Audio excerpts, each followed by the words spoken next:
Stevens, executive producer. He's got all the answers, so. Hey, you guys. Hello. How are you? I'm John.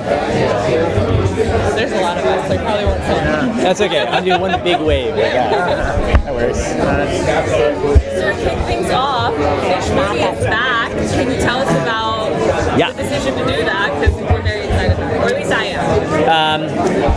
One of the things we set out to do when we first started the show was basically was to build a world populated with people, that we could like bring in and out of the world. The same way when you read, the comics, it's the case where like someone will go away for a couple of years and then come back again. And so when we established Fish last year and then she kind of like vanished, we're like, well, we always had the intention of bringing her back. And in fact, almost all of our characters are characters we want to bring back at a certain point. And also just Jada is awesome. And one of the ongoing themes we want to play in the show is, again, a theme from the comics is of transformation. And so you want to see people as one character and then see them develop and become another person. And Fish just had a real, she was able to make a great test subject of showing how we could do that in a very extreme way. And so since we left with like a cliffhanger of her getting out of the van, we also wanted to pay that off in a substantial way. So she comes back, at least for the first 2 episodes of this year, and causes a lot of havoc. Can you talk at all about the Court of Owls and how that is going to work in like a timeline sort of way? Like, is that going to be right from the beginning of the season, or? It's one of the things I got to talk about and tell some stuff and not tell some other stuff, obviously. We will see the court from the very beginning of the year.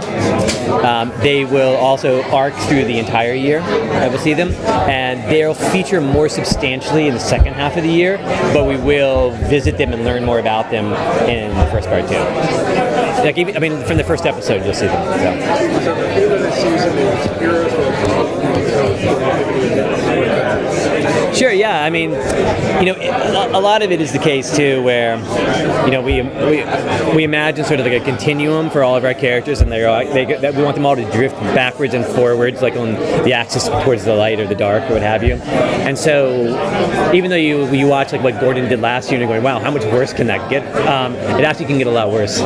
So we wanted a few of our core characters are going to go to like really dark places. Substantially. I know that's such a vague statement. I'm so sorry. Gordon and Bruce and Selena all have really sort of like dark and troubled journeys through the course of the year. So, sorry about that.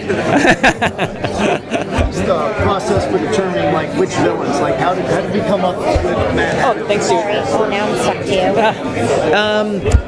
A lot of it is just villains that you, as like a fan, want to see. Like they're like, oh, I always wanted to play X villain or Y villain. Some of it is the case of what villains we are allowed to use, which villains are not in Suicide Squad, or villains are going to be used for a upcoming movie. So you have among that rogues gallery, you have a certain that limits your number of you're going to take. Secondly, there's a decision on our part not to go with fantasy or like too sci-fi of our villains. So we wanted to have villains who are the Batman villains who are more grounded in the real world. And like with the Hatter, it's very much the case where I love the way he speaks. I've always loved the way he speaks, and he always feels like he always came at things with a level of anger and insecurity and a desire to belong. That was what was driving his psychosis, which I thought was like an interesting sort of like push for a villain. And he just felt very colorful, and he would fit very much into the fabric of our world.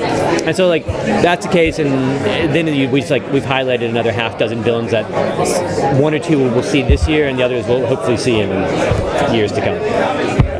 When you guys were looking through the show, what source material did you guys look at in order to build out looking through characters, backdrop of the scene? Sure. Lots of different things. Some stuff from the Batman universe, some stuff from beyond, obviously. There was a lot of Batman Year One kind of went into the look and the feel of the show.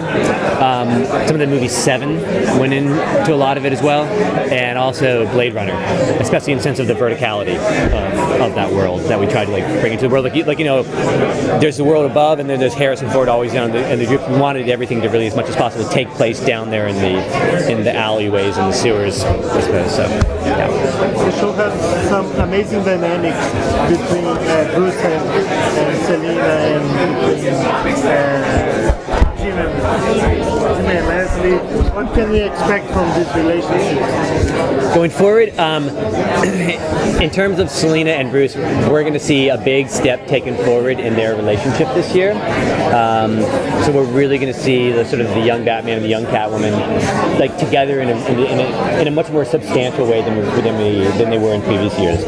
Because the approach we took this year was saying, okay, they are these iconic characters, and on the other hand, they're also 15, 16-year-old boys and girls who are attracted to one another. And so how is that going to happen? And what sort of damage can they do to one another to make it so that in the future, Batman and Catwoman can actually never quite consummate or have trouble consummating their relationship? So we're going to bring them together and actually have them both be meaningful to one another and have issues the way any sort of teenage romance is going to end up having issues. And in terms with Lee and Jim, issues will happen between season 1 and season 2 that will lead to problems in that relationship and more problems in that relationship. And a lot of the arc of this year will be Jim sort of finding his way back to Lee. Can you talk about the decision to age Ivy Pepper up a little bit and how that might affect the Bruce and Selena dynamic? Yeah, the decision was we thought it might be interesting to do, and we thought we could.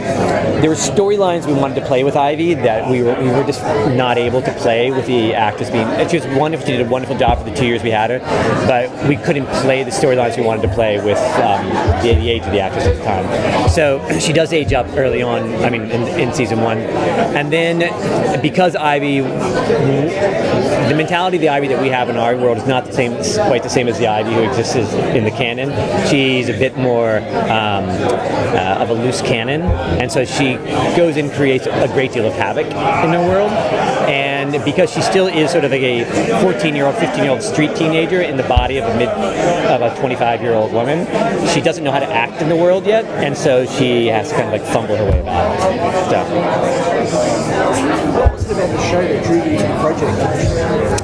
I mean, I've been a Batman fan since, I was, I mean, for me, it was a case where when I was a kid, I was a comic book fan, I mean, like many people, I say my journey with many people of my generation was you read comic books, and then you had that moment when you read Frank Miller's Daredevil run, and you're like, oh my God, this is what they can actually be.